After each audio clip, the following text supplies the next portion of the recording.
on the internet before there was an internet. And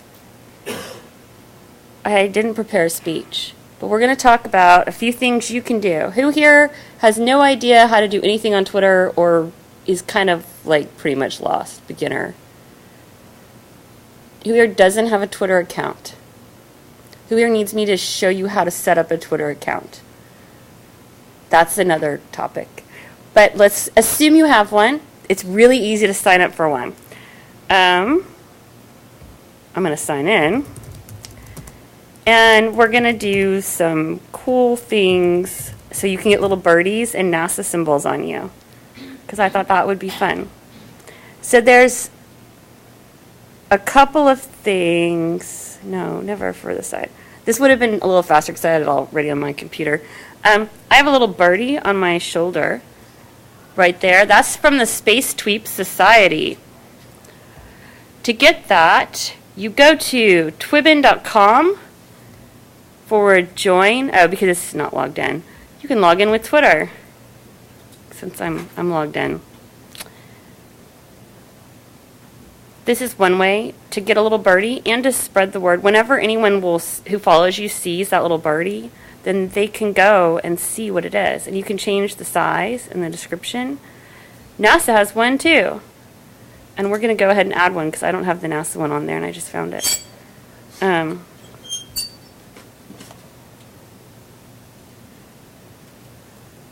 So go here, add the NASA Twitter by showing your support. You can put it wherever you want. And see, it won't get in the way of the little birdie one either. Although Firefox apparently doesn't have the same features that other browsers have for putting it on there nicely. I don't know. Let's see if we can make that smaller. Wow, I thought you just move everything around. So we'll just put it there. And thus, now you're spreading the word about NASA and the Space Tweep Society. So the thing about Twitter that I'm just going to talk about, and social networking in general, one of the things I'm actually going to have to write a speech about because I'm in B2B sales and marketing. There's no such thing as B2B social media. Social is the key word. You need to go out and talk about things you're passionate about, that you enjoy, with people who want to listen. Don't get hung up on whether or not anyone wants to hear what you say. Believe it or not, I'm really amazed about what people want to know about. And in particular, NASA is something a lot of people just stopped paying attention to, and they didn't realize it was going on because NASA doesn't market. If anyone was here last night for Clay Anderson, they heard. NASA's not really able to go out there and promote themselves the way Coca-Cola and Pepsi and all of those other big brands do. So we need to do it for them. Think of yourselves, each of you, as marketers for NASA, for space exploration, for the ideals that are behind that, for the research and what we get out of it, and talk about it. Social media lets you talk about it to more people than the ones that are right around you. And you don't have to make a phone call to each of them or get a megaphone out. That's the simplest way of putting it. It lets you say what you're passionate about, what you believe about, and get your message out there to people that never would have heard it before. And it allows you to engage with them one-on-one and separately. I don't have TweetDeck up on here, and I have to be really careful with some of the stuff I show on the Twitter because of the fact that I have a lot of other accounts and things that I work with and clients. But some of the key things to know about with the tools that you have. If you don't know what to say and you think no one cares, don't worry about it. Find somebody who's saying what you believe in and what you care about and what you want to say, and just press retweet. You don't have to add anything to it. That's more effective than you doing it anyway, because now you're sharing something that someone else said. So you're not talking about you, you're talking about somebody else. And it's the same message, and then you get to go ahead and share in that community. That's a good way to gain followers too that are interested in the same thing that you are. I mean, think about it. Nobody wants to really talk about yourself all day. I get really tired of it. People ask me questions about me all day. And at the end of the day, I'm like, I got to remember to just keep my mouth quiet. You got two ears, one mouth, is the saying. So I try and retweet a lot, especially when I go to NASA tweet ups. You'll see that probably about 99% of the tweets that I tweet from a NASA tweet up are retweets of somebody else. Maybe I'll add a comment of one word or something, but generally not. And that's because I'm not there for me. I'm there for NASA. I'm there for the 15,000 plus people here in the community that are going to lose their jobs because of politics more than anything. I'm here to help them figure out where to go next. I work with the startup communities and entrepreneurs because I'm passionate about helping other people. Every day that I get feedback that I was able to help somebody find something that they needed or connect them to somebody else, it doesn't earn me any money. It doesn't do anything for me. It makes me feel, it's like the Grinch classic where his heart bursts. I mean, like, that's how I feel whenever I do something like that. I would much rather retweet what somebody else is saying. I'd rather go and help Clay Anderson get into PR and get him over to South by Southwest and all the VIP parties than go to the then go to those VIP parties myself. And that's kind of what Twitter and social media is all about when it comes to the marketing. It's about helping share something that you're passionate about with people who don't even know it exists. And they know you, so they're listening. That's just one-on-one marketing engagement. And it's the greatest tool ever on the internet. People get lost in the technology. It's on a computer, but don't even think about that. Think about it as though you're writing a letter, or you're picking up the phone and making a phone call, or you're at a coffee shop with your friend and you're telling them, hey, I just heard about this cool thing going on over at NASA. That's what you're doing on Twitter. That's what you're doing on Facebook, on LinkedIn. You're saying, hey, look at this cool thing. Only now you're able to talk one-on-one to that person in Canada, in Asia, in England, in Hawaii, all over the place. I'd rather go ahead and just see what kind of questions you all have now that I gave my little passion heart speech there. Any questions? And I'm happy to, during the day, if anyone wants to know things about using Twitter, you just come over and find me. You can call me. You can tweet and DM me. I deal online with a lot of things because I'm a multitasker and I can talk to 5 people online at once. Again, I can talk to 5 people online at once on different topics. If you call me on the phone, I can only talk to you. And I love talking one-on-one. I get out and meet the people that I know online. I'm very restrictive. I mean, see, I've got, 800 followers. That went up. But you see, I don't have thousands and thousands of followers. I don't follow a bunch of people. Most of the people that I'm following, I've met in real life.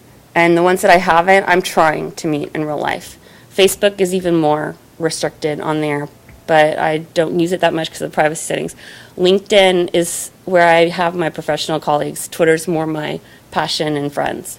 That's my rules. Everyone has to make up their own. But tell everybody about NASA and what's going on. I'm amazed every day when I hang out with people who hang out online. I mean, all the online marketers, social media gurus. I mean, half of my list are people who are here in the Houston area and who tweet for a living or in some way use that. And I'm still amazed that there are people there that will see me at one of the tweet ups or one of these things that I talk to all the time. They're like, hey, what is that you're doing? And I start telling them, I had no idea NASA was doing that. Even just the 10 to 15,000 jobs in the next 2 years, most of the Houston community has no idea about the budget cuts and how it's going to affect us here. So don't assume they already know. Tell them. Because that's important. I think more people here work for NASA or the contractors are involved in that one way or another. And I just, this isn't the most popular belief down here. I understand why the contractors want to take over. I'm a capitalist. I'm a U.S. patriot. I believe that business is the way to go for a lot of that. I think the transition methods that they're doing are what's more the problem.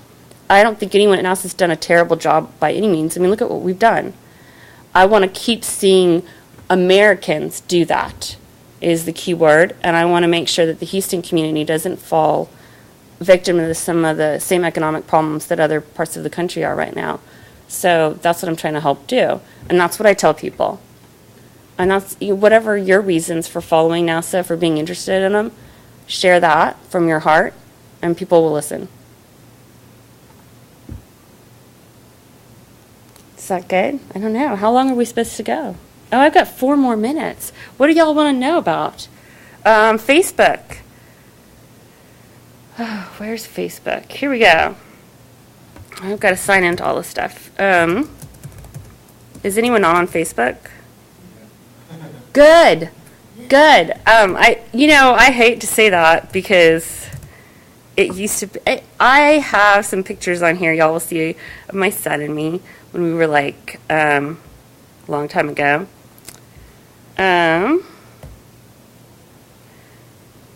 But then they changed all the privacy settings, and they keep changing them. And I get it, it's marketing, it's sales, but it's anti-social media to do that.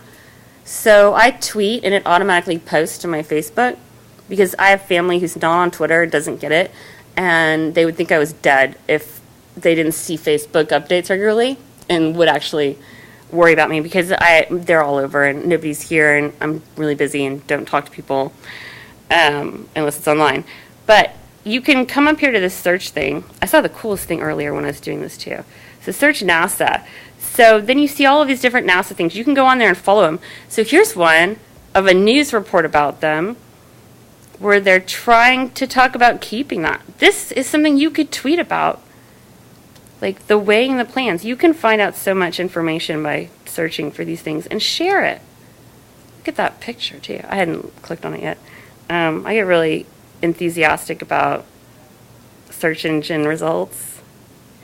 But back to Facebook. Facebook is a great tool for sharing because it keeps changing your privacy settings and it wants you to share everything about you on there. If you all signed up for Facebook and didn't enter any personal information in the settings other than what it minimum required, and then only went on there and updated posts on NASA, it would end up in the search engines. It would end up shared among all the friends, all the connections. I mean, they make it really, really easy. You post something, I shouldn't point on the screen, if you post something here about anything, I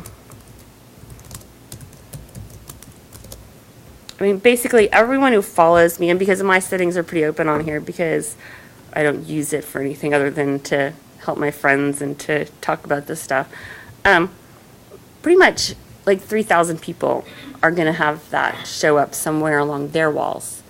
And now it's going to go into search engines and things like that. And that's how you help it. My question? Yeah. I've read that a lot of social media, like Facebook and Twitter, can be a problem for people with conditions like ADD. I know that I started a Twitter account and I had it for about 36 hours before I was just overwhelmed by the deluge of information and I quit using it. Are there any tools you know of that would like aggregate all this information and deliver it in maybe like a single daily email or something like that? Nutshell mail. What was it called? Nutshell mail, because you asked for it in an email. There's every day, I would say, I don't even know the numbers, but I'm going to guess 10 to 20 new applications come up on the market that help you manage your social media information overload. So now for people like me who deal with this, we have to not only deal with the information overload, but the application to manage the information overload. Because think about it, 10 to 20 every day. I talk to people in my professional network, and they know about applications I'd never heard of. I know about applications they never heard of that we're both using every single day. We're like, how did you not hear of it? Because 10 to 20 every day. And again, that's not really a statistic, but that's a guess. But Nutshell Mail is a free thing that lets you sign in And you can do the settings. You can connect it with all of your social networking profiles. You can say exactly how much and what you want in there. And it will send you an email once a day, 10 times a day, once a week. Again, those are the settings. Sorry about that. Like, on my computer, everything just knows because you log into so many things. Yeah, I know it's already registered. Did I sign up or sign in? Sign in. I thought I was signing in with Twitter. I don't know all of my passwords either.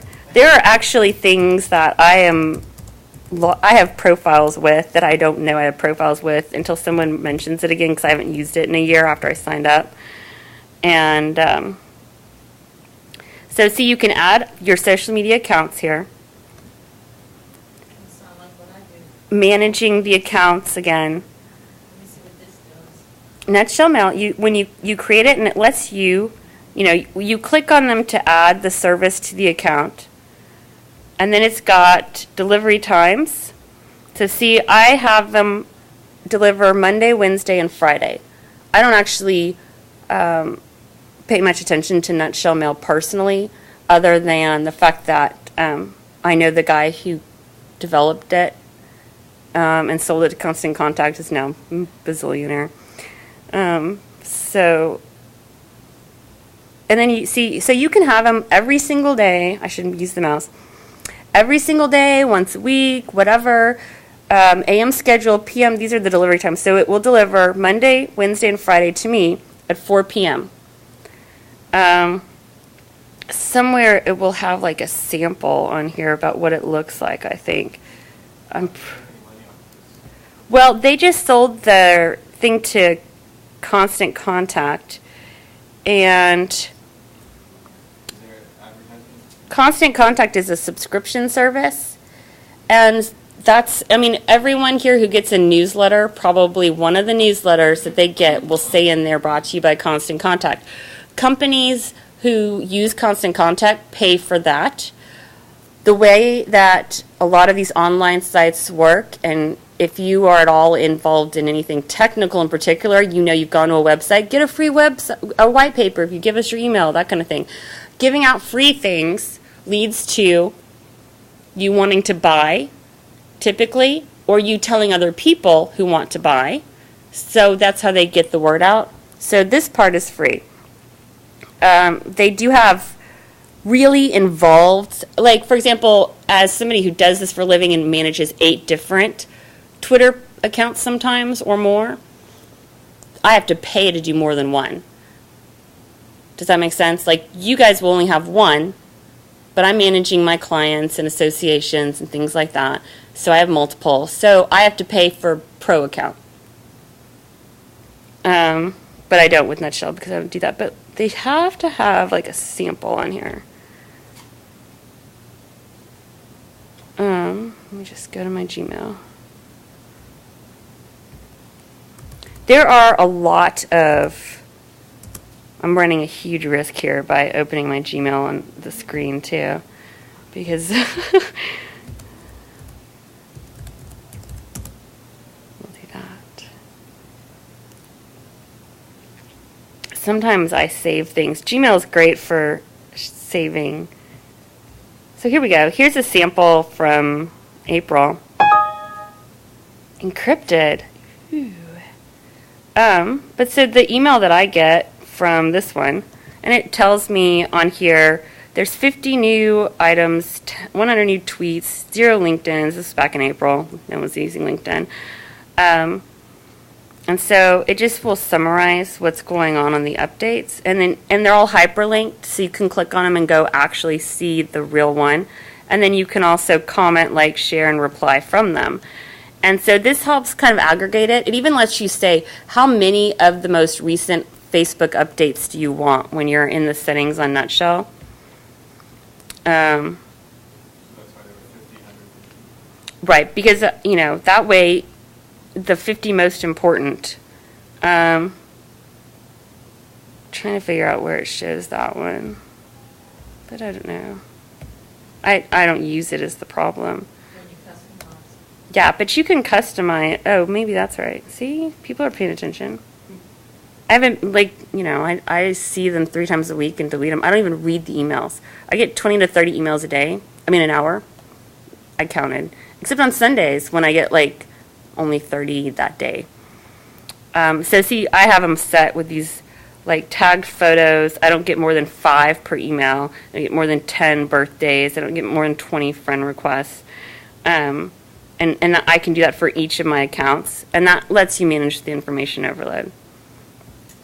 For the normal, everyday, non-pro user, this is a great tool, and it's free. And I'm not harping on that because I know the guy. I know him because it's a good tool. Any other questions?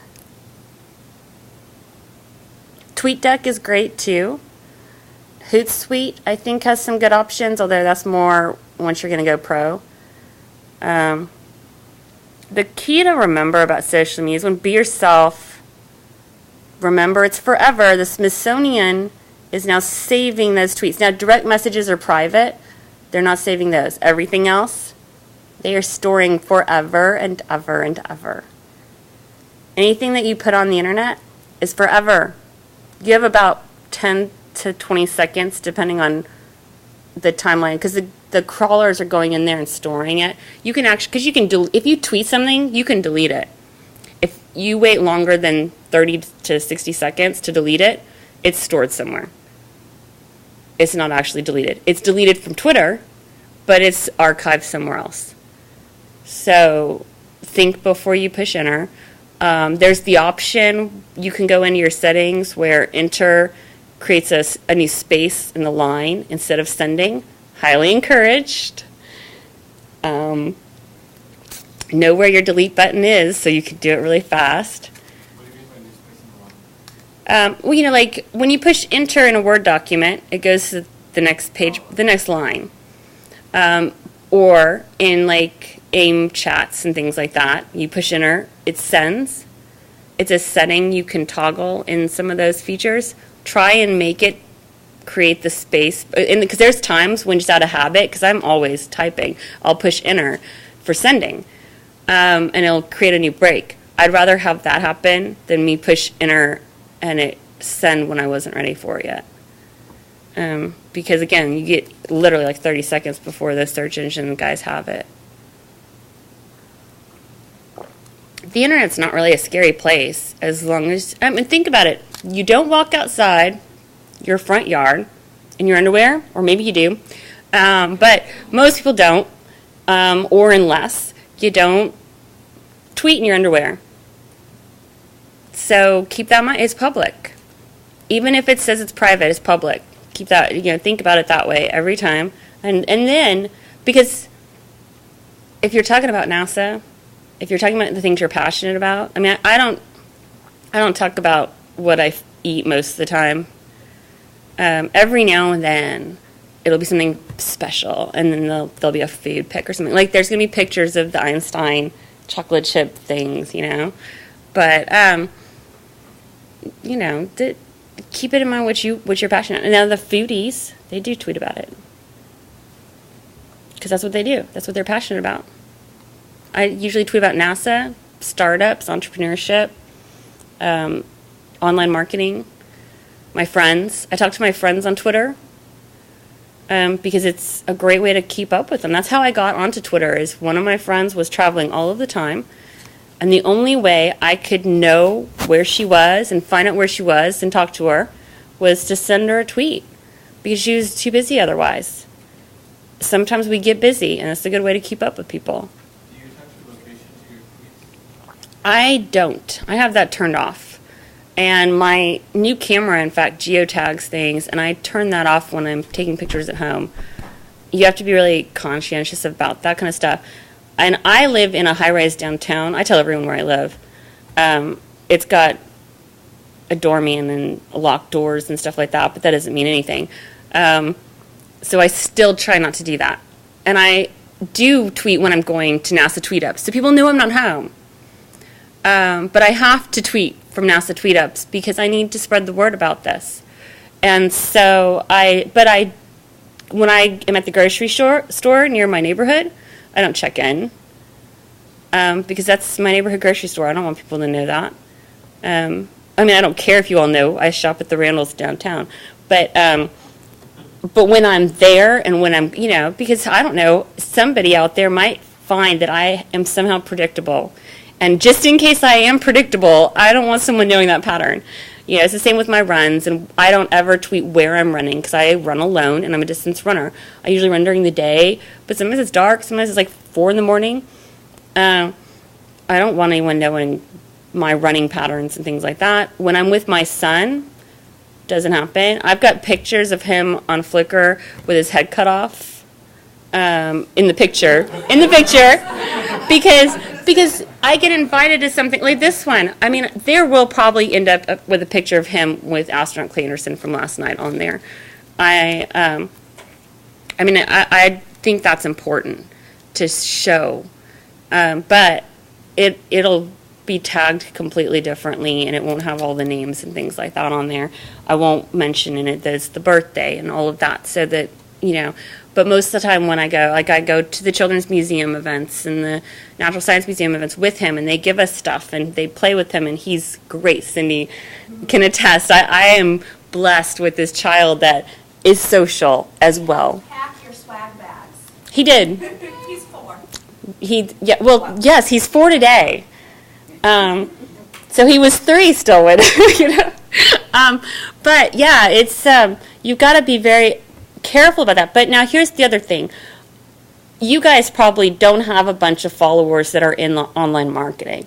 I do, which is an advantage for me, and it's a little bit of a protection too, because I have a lot of friends here in the community that are watching me on Twitter. This is kind of personal, but I'm divorced. I was dating new people for a little while, and I would check in on a date sometimes in Foursquare, and because my girlfriends would know that it's a track record also, so there's safety there too. There are some phone apps that I'm hearing are starting to come out just for those kinds of things for college kids who don't want to call home. They can sign up for this service when they're doing spring break trips. So when they check in their hotel at night in Foursquare, it sends a private email to their parents. So they don't have to call home and be lame or whatever. But their parents know they're okay that night during the week they're in Cancun, that they checked in every night. That when they're checking into all the bars, they can keep a track record of where they're going. And when they're And that's the new generation. The new generation, everything about their lives is public.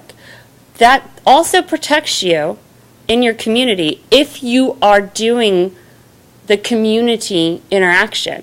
If you go to work, go home, hang out online with people you don't know remotely, go to work, go home, and you never go out into your local community, you're not going to have the same cushion. And that's not a judgment. That's just to make it clear. I go out so many nights and hang out with these people. I mean, networking is part of marketing, and the parties and the promotions and the evening, meetings and meetups. And so a lot of people here know me that I trust and are my friends. Most people aren't bad. Most people aren't out to stalk you and kill you and kidnap you and all that stuff. Most people would protect you. They just don't know you. But so when they know you, you're a little safer that way. But you still have to be conscientious when you're not with them and what you're doing. Just to protect yourself. And more importantly, LinkedIn, Facebook, some of those, they have those 100% completions. People think, I should have it be 100% complete. No. Okay? Don't worry about that. Put in what you're comfortable with, what you want to put in.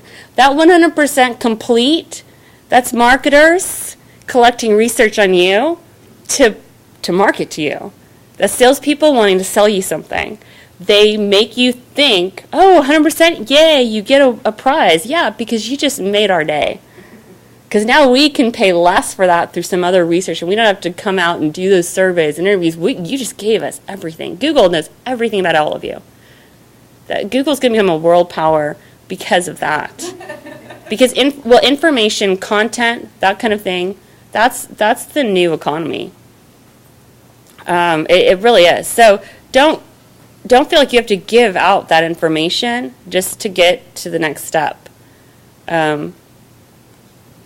That's not going to protect you. That's going to get you more spam and, I'm honest about all of that stuff. A lot of people don't really think about it, but I have friends who want to, they'll talk to me about that because I'm the expert and they're just getting onto it and things like that. And they're like, oh, well, I want to get a recommendation so I can do that next step. And I was like, I'm not going to recommend you. You're my friend. I didn't work with you and everything like that. That's not the point. It's not going to mean anything to people who read it because they know we're friends.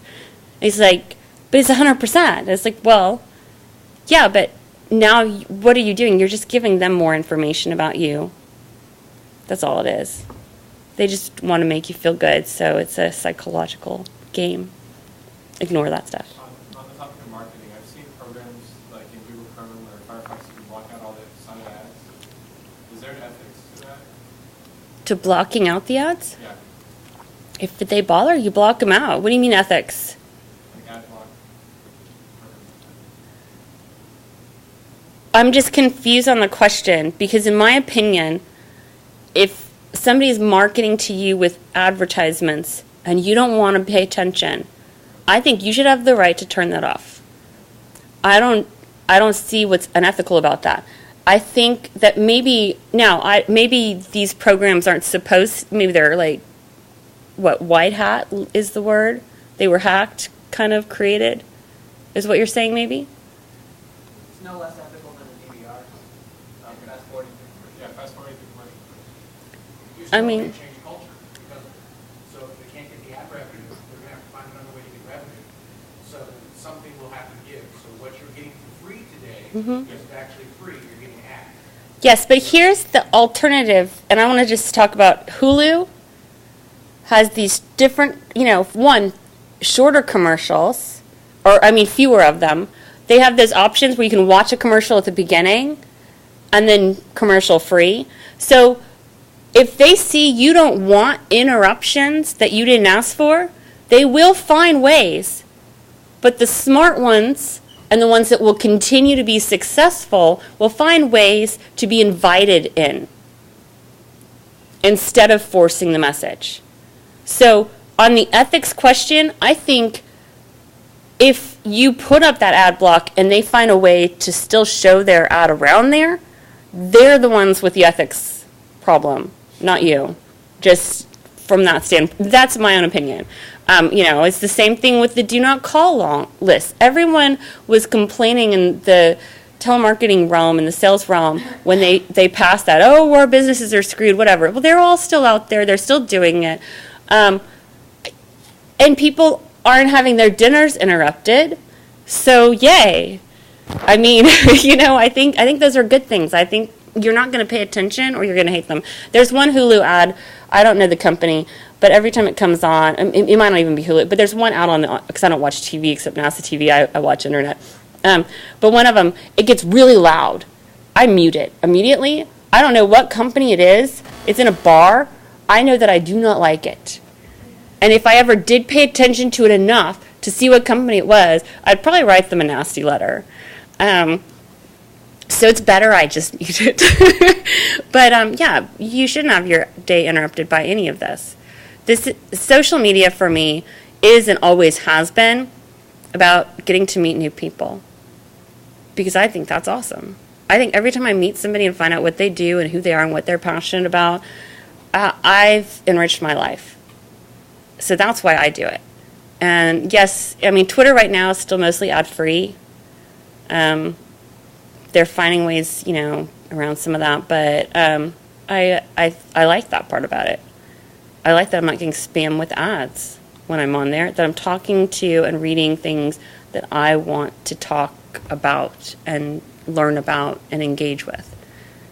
Facebook has their ads, LinkedIn has their ads now. People have to earn money, and sometimes it's relevant. From my background in sales and marketing, I enjoy online marketing. My specialty is SEO, SEM, pay-per-click campaigns, social media, because of the fact that it's the least intrusive. You can turn it off the easiest. But when somebody needs it, it's right there. You know? It's that, and that's really how salespeople are. Everyone hates salespeople until you need what they're selling. And then you're happy to have them there. So, don't hate on the salespeople. The salespeople need to learn, and I try and spread that message from my experience too. Hey, are you looking for this right now? No? Okay, well, let me talk to you in a little bit. Thanks. Bye. That's how it should go. Not this, I've had calls where people call me, and I don't even know if they're selling. They're going on for like 2 minutes, and I'm like, well, is this like a non-profit? Like, I don't know what they're trying to say, and I'm waiting to be polite. And then they're like, and now we want to sell you. I'm like, you just spent 2 minutes on the phone with some spiel that had nothing to do with what you're actually selling. We've all had those kind of calls, the emails, things like that. So like I said, I delete a bunch of the emails, but when I need that information that comes in the email, that's why I have it coming in, because sometimes I know I'll need it. I don't know. I look at things from the consumer side a lot, because I am one. And that's why there's no B2B social media marketing, which I'm going to have to write. I'm going to have to write a book or something like that, because they keep talking about B2B social media marketing. It does not exist. What is B2B? Well, business to business. And business to business sales, that's primarily what I do. Like when a cell phone company is trying to sell to you, that's B2C. Restaurants are B2C. It's a business selling to their consumers their product. B2B, the contractors and NASA relationships, B2B contractors. It's when I'm calling somebody's office for the service that I'm representing. And that's why you can cold call someone's office phone number. See? Yay. I have a question. Yeah. Sorry. It's okay. 5 more minutes, and then if you guys want to continue, we're going to move you to a different room, or it can be continued later on, but we're going to move Robert in with his... Awesome. That's not a question. I have a statement. There you go. Sorry, I'm just picking on you. I'm sorry. So B2B social media, in my opinion, doesn't exist, because a business doesn't go out and engage and hang out with another business. People are social with other people. And anytime a business is trying to market on a social media platform and they're in B2B marketing, they're thinking wrong. Now, you can be a business on social media, and your clients are all businesses, and there's nothing wrong with that. But if you're just talking about your services and how it's relevant or whatever, you're talking about the wrong thing. Because the people out there, even if they work for the company you want to sell to, they're not on there to hear that. They're here to hear something interesting and engaging. And I can tell you that the best thing I've ever done for my career is get on social media and utilize that professionally as someone in B2B primarily. But that's because I get it, not to brag, and I don't get everything. I'm wrong all the time, at least once a day.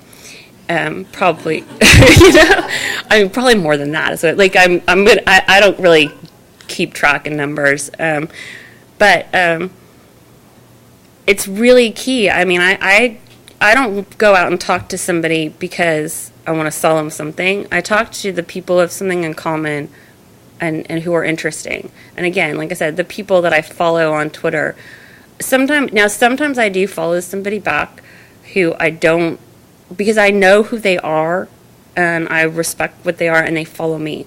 And people's feelings get hurt. But I can't actually pay attention to 700 something people in a day. They've done this, like 150, 200 people is all people can keep track of. I like social media because I love people. And I can't keep track. I mean, we're just not designed to keep track of 700, 3,000, 5,000 people. These systems allow me to at least continue to stay in contact with them in one way or the other, even if they're not on my mind all the time. So I think that's cool for me. That information overload when it's about the people, that's what I want. And that's better for me than the information overload from all the spam and the news things and stuff like that.